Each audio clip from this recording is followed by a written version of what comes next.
Hey there, chicken nuggets. It's Dina. I know you're just all excited to see me. You have nothing else to do. But I do want to touch base with you and let you know I am thinking about you and I miss you and I'm sorry that we're not getting together. Uh, if we were getting together, do you know what chapter of Revelation we'd be studying? Uh, it's double digits. It's not a zero.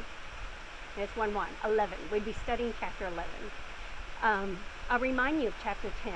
In chapter 10, he was told to eat the scroll or the small book. And he was told the words will be honey to your mouth and bitter to your stomach.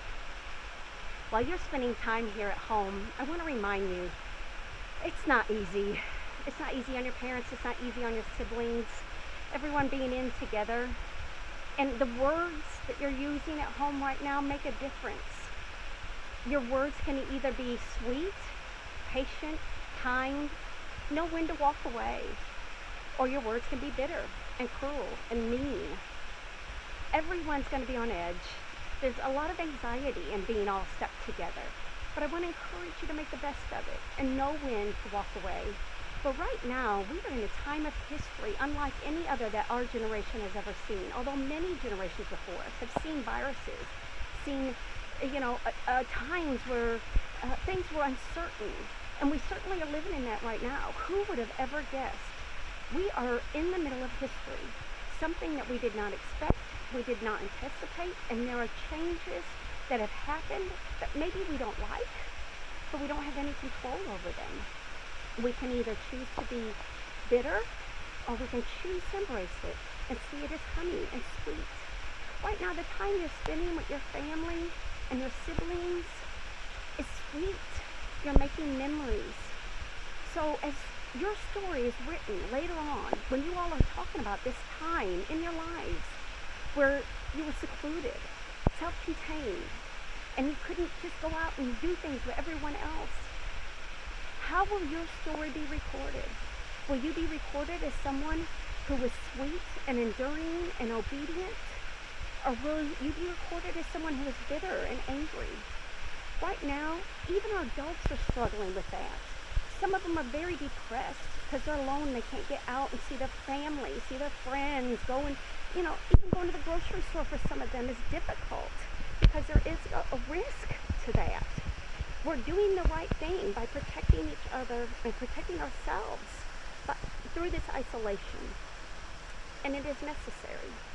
But it does cause hardships. There are people who are not going to be working and not going to have money. We can still get groceries, but what if you don't have money to buy those groceries?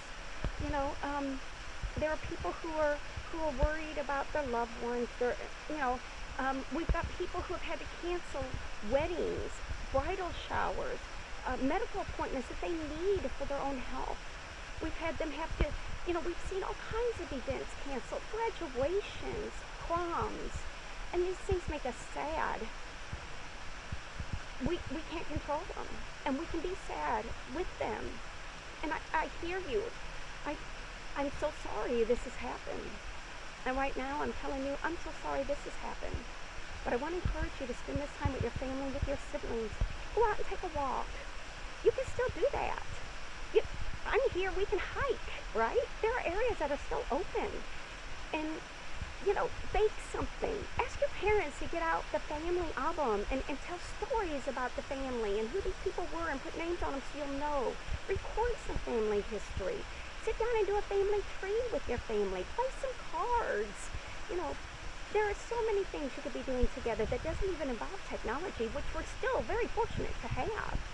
There was a time in my life I was in about 7th grade, and we lived out in the middle of nowhere, 300 people, and we didn't have electric for almost 2 weeks. And my dad, the story we tell, well, first of all, we played a lot of cards by candlelight, and we had oil lamps and, all of that kind of stuff. So we had some light, but at one point, we didn't have heat, and it was wintertime. And so my dad actually brought the barbecue grill inside, but he forgot to take the charcoal out.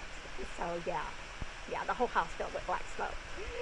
But, even then, we could have chosen to be bitter, but instead, it was a sweet experience because we got to go to a hotel and swim. It was one of those hotels with a pool, which, I'm old school. That was a big deal back then. You know, there are opportunities right now for you to be making memories and creating stories that you're going to enjoy telling. And some will be good, some will be bad. But learn to enjoy in it. Rejoice in the Lord. He's got this. He understands. He's providing for you even now. So here's your trivia for chapter 11, Revelation. I want you to read Revelation chapter 11 and send me back your answer, okay?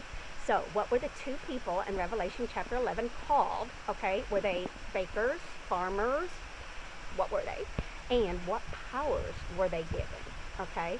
I'm disappointed we're not together studying Revelation because we are like in the midst of it. We are in the big part, the middle, the hell on earth, the exciting part, you know. And there's so much more to learn. I hope you all listened to my video. I sent you a video earlier of Louis Giglio and the sounds of the universe. You know, what would heaven sound like? You know, we've read about it. Here is actual scientific recordings of the universe in that video I sent you. So if you didn't get it, let me know and I'll send it back to you. But until we meet again, remember, there is power in your words. There is power in God. He never said we wouldn't suffer, but he did say he'd be with us. And while you're there together, make the best of it. Bless you all.